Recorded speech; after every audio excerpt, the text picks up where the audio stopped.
O Brasil caminha para um golpe de Estado porque todos os lados estão esticando a corda. Eu vou resumir esse vídeo e o momento do Brasil numa frase que é uma das minhas frases preferidas do Espírito das Leis de Montesquieu, que é a seguinte: vejo os antigos abusos, vejo sua correção e também vejo os abusos da própria correção. Vamos falar nesse vídeo sobre os atos golpistas, sobre os atos terroristas, sobre hoje manifestações, que nós temos ao redor do Brasil pedindo golpe de Estado, pedindo anulação das eleições, toda essa turba que está sendo manipulada, por influenciadores que estão enchendo seus bolsos de dinheiro enquanto ficam curtindo a vida em Miami, e influenciando esses golpistas aqui no Brasil. E por outro lado, a reação abusiva também por parte do Judiciário, do Supremo Tribunal Federal, ministro Alexandre de Moraes afastando ali monocraticamente um governador, do Distrito Federal do poder, determinando a prisão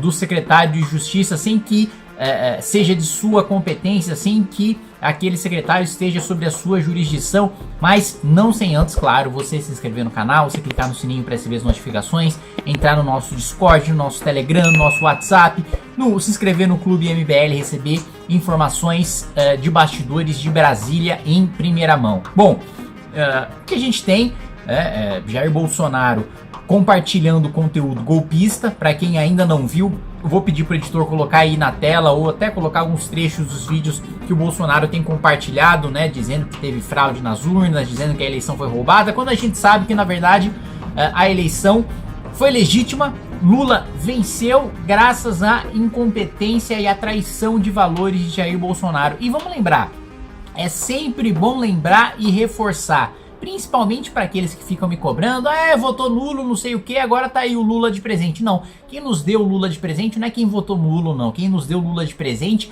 é quem fortaleceu, lambeu as botas e garantiu que Jair Bolsonaro fosse para o segundo turno com o Lula. Esse sim é o sujeito responsável, por garantir que o nosso país estivesse nas mãos do Lula, porque foi Jair Bolsonaro, vamos lembrar, Jair Bolsonaro que garantiu a indicação do ministro Cássio Nunes, que foi o voto de Minerva para os direitos políticos do Lula, para que o Lula pudesse disputar a eleição.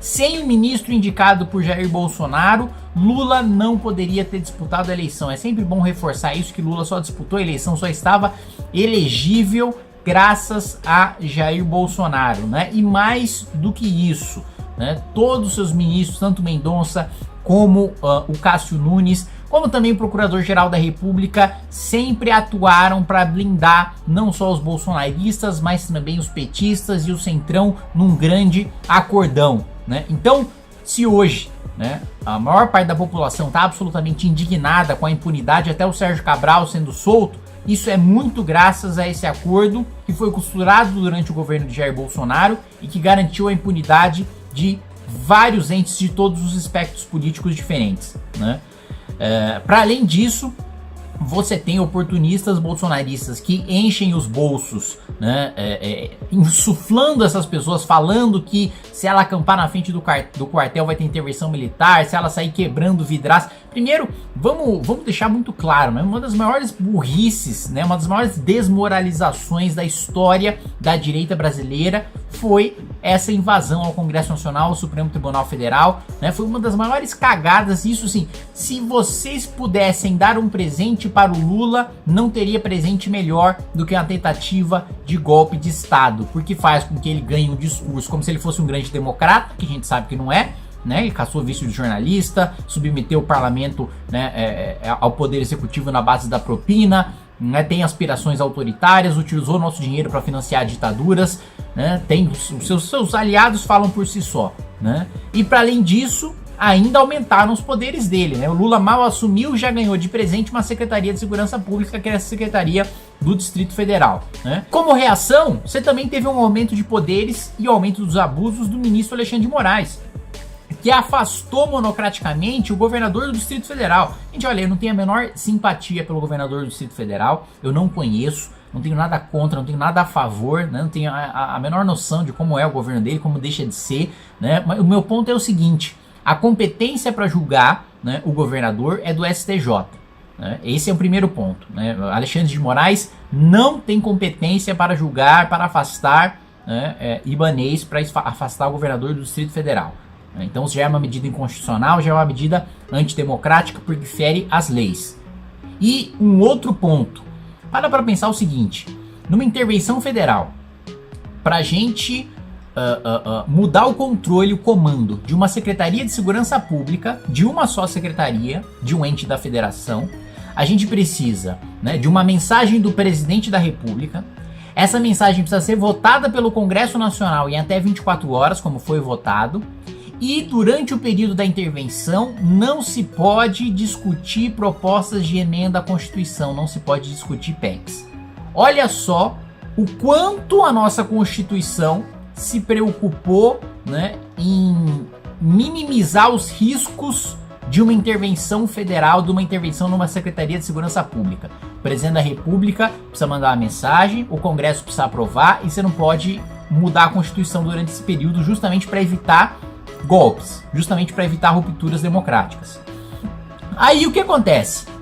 O ministro do Supremo Tribunal Federal, sozinho, afasta o governo inteiro do ente da federação, que é o governo do Distrito Federal. E veja, eu não tenho a menor dúvida de que o secretário de Segurança Pública, Anderson Torres, ex-ministro da Justiça, um sujeito que fazia, né, dossiê contra os opositores de Jair Bolsonaro, inclusive contra mim, que fazia lista negra de quem deveria ser investigado e perseguido durante o governo de Jair Bolsonaro, eu não tenho a menor dúvida de que ele participou e de que ele deu o comando para que as forças de segurança pública do Distrito Federal fossem coniventes com a tentativa de golpe que a gente viu em Brasília. E por isso ele precisa ser preso. Agora, ele precisa ser preso dentro do devido processo legal.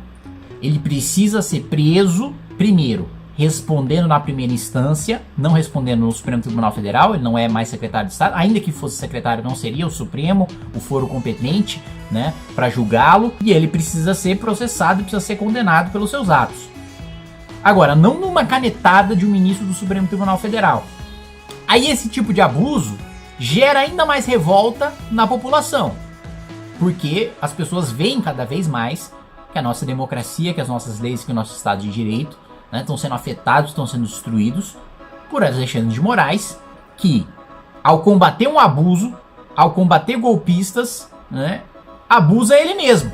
Torna-se ele mesmo, né, em nome da democracia, um sujeito antidemocrático, um sujeito autoritário, porque toma medidas das quais ele não teria poder para tomar. E isso estica cada vez a corda. E uma das medidas mais graves que foram adotadas aí recentemente, o afastamento do ex-comandante da Polícia Militar do Distrito Federal. Isso, mais uma vez, uma medida ilegal, por mais que ele deva sim ser responsabilizado, responder por suas ações e por suas omissões, mas dentro da lei, não numa medida monocrática no ministro do Supremo Tribunal Federal, né? Dentro da lei. E isso gera sentimento de corpo. Imagina a Polícia Militar do Distrito Federal com sentimento de corpo querendo defender o seu ex-comandante. O perigo que isso representa para nossa democracia. Aí, tanto lá, é uma briga que, gente, não tô aqui defendendo lado nenhum, né? É uma briga de vilão contra vilão. E a gente tá no fogo cruzado. E a gente que é independente, né? A gente que não quer, nem quer dar golpe de Estado, nem quer concentrar o poder nas nossas mãos, né, para combater, né, esses golpistas, nem quer aproveitar-se dessa tentativa de golpe para aumentar o nosso próprio poder. A gente que está de fato defendendo o Estado de Direito, de fato defendendo a democracia, está apanhando dos dois lados. Está apanhando tanto do Supremo Tribunal Federal, do Poder Executivo autoritário e abusador, como também de golpistas que querem acabar com a democracia. Isso é perigosíssimo. Isso é perigosíssimo. Quanto mais ambos os lados esticam a corda, mais a tendência de se haver uma revolta generalizada na população, né? As coisas vão começar a se confundir. Quem está revoltado com os abusos do Supremo Tribunal Federal e quer combater esses abusos, confundindo-se com quem não quer aceitar o resultado da eleição, quer defender golpe de Estado, quer defender o bolsonarismo.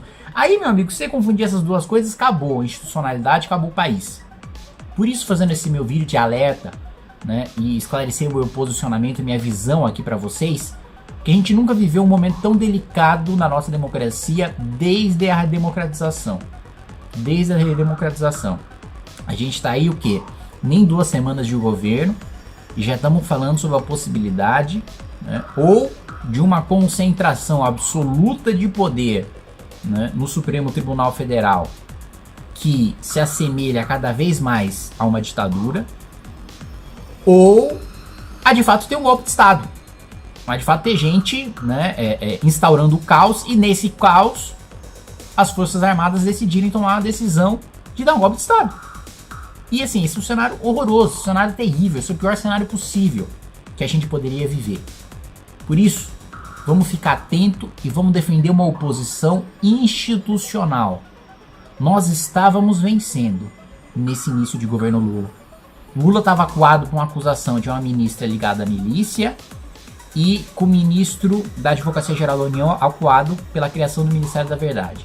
Saiu da defensiva para ir para a ofensiva por causa de meia dúzia de imbecil, né, que caiu no conto do Bolsonaro, de parlamentares golpistas, de influenciadores de jornalistas, supostos jornalistas golpistas também.